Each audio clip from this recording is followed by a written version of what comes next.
নমস্কার বন্ধুরা, মা বেটি চ্যানেলে আপনাদের স্বাগত জানাই। গরমে আপনারা কেমন আছেন? অবশ্যই ভালো আছেন, আমিও ভালো আছি। এখন অনেক গরম, গরমে তো কোনো কিছু ভালো লাগে না। তা আজকে আমি এই যে চেলা মাছ নিছি, চেলা মাছ ভালো করে কাটিয়ে কেটে ধুয়ে নিছি, এগুলো আমাকে দিকে চেলা মাছ বলে। আর এই যে নিছি বরবটি আর এই আলু, এ দিয়ে আজকে আমি একটা রেসিপি বানাবো। তো চলেন রেসিপিটা বানাই, আসেন আপনারা। আমি এখন এই মাছটায় হলদি লবণ মাখাই নেবো, আবার ভাজি নেবো। এই যে লবণ, এই লবণটার ভিতরে দিয়ে দেবো, লবণটা দিয়ে দিছি। এই যে হলদিটা এখন দিয়ে দেবো, হলদিটা দিয়ে এখন ভালো করে মাখাই নেবো। মাছটা এখন ভালো করে মাখাই নেবো আমি।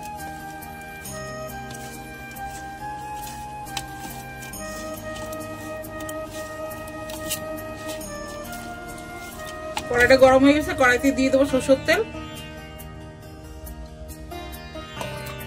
এই যে মাছটা ভেজে নেবো, এখন তেলের ভিতর দিয়ে দেবো, মাছটা ভেজে দেবো।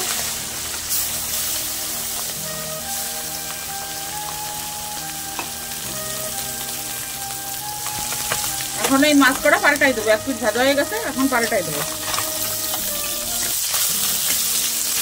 সব মাছ কটা পাল্টাই দেবো। মাছ কটা ভাজা হয়ে গেছে, আমি নামাই নেবো এখন। এই যে মাছ কটা নামাই নিছি, এখন এই বাকি মাছ কটা ভাজি নেবো। একদম কড়ক ভাজি নেই, বেশি কড়ক ভাজি ছোট মাছ ভালো লাগে না, এই জন্য মিডিয়াম ভাজি আমি। মাছ কটা ভাজা হয়ে গেছে, এখন আমি এই তেলের ভিতরে আর একটু তেল দিয়ে দেবো। এই যে কটা দিয়ে দেবো জিরা। আমি এখন এর ভিতর দিয়ে দেবো আলু, পয়লা আলু কটা দিয়ে দেবো। এই যে আলু কটা পয়লা ভেজে নেবো।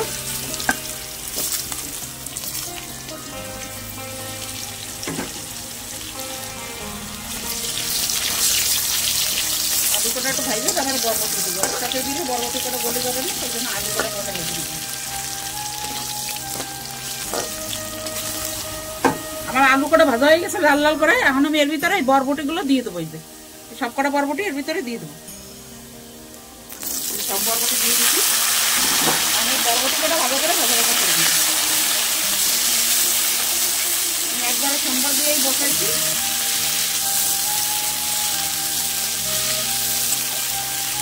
আলুর সাথে বরবটি কটা আর একটু ভেজে দিচ্ছি।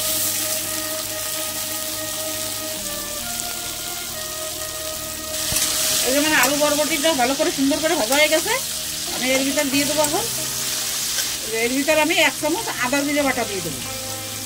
1 চামচ আদা জিরে বাটা দিচ্ছি, বেশি দেবো না, অল্প মশলা দিয়ে রান্না করবো।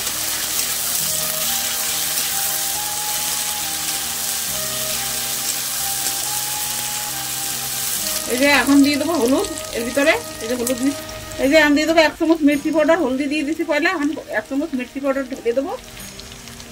1 চামচ মির্চি পাউডার দিয়ে দিছি। স্বাদ অনুসারে দিয়ে দেবো লবণ। এই যে লবণটা দিয়ে দিছি। একটা টমেটোর কেটে নিচ্ছি, এই যে টমেটোটা দিয়ে দিছি। আমি এটা অল্প একটু কষাই নেব।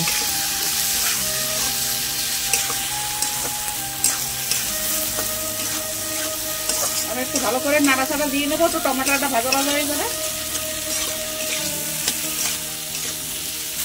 যেমন ভালো করে আলু বরবটিটা ভালো করে সুন্দর করে কষানো হয়ে গেছে। এই যে এখন আমি এতে জল দিয়ে দেবো। জল দিচ্ছি, জলটা দিয়ে দেবো। এইটুকু দেবো, আর দেবো না।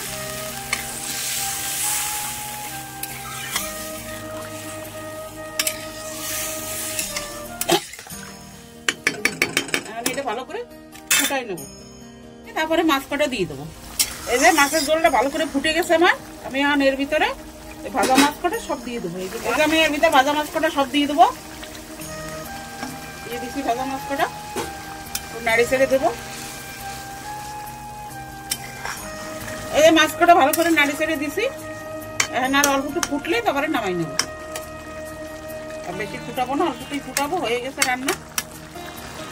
এই যে আমার মাছের ঝোলটা হয়ে গেছে, দেখুন কত সুন্দর গামাখা রান্না করছি। এখন আমি এর ভিতরে ধনে পাতা দেবো। এই যে ধনে পাতা দিলেই হয়ে যাবে।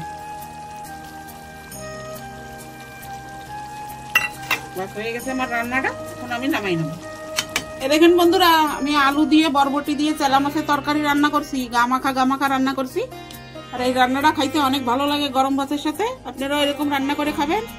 রান্নাটা ভালো লাগলে কমেন্ট করবেন, লাইক করবেন, শেয়ার করবেন, সাবস্ক্রাইব করবেন। এরকম পাশে থাকবেন, ভালো থাকবেন, সুস্থ থাকবেন। আর আমি এখানে ভিডিওটা সমাপ্ত করছি।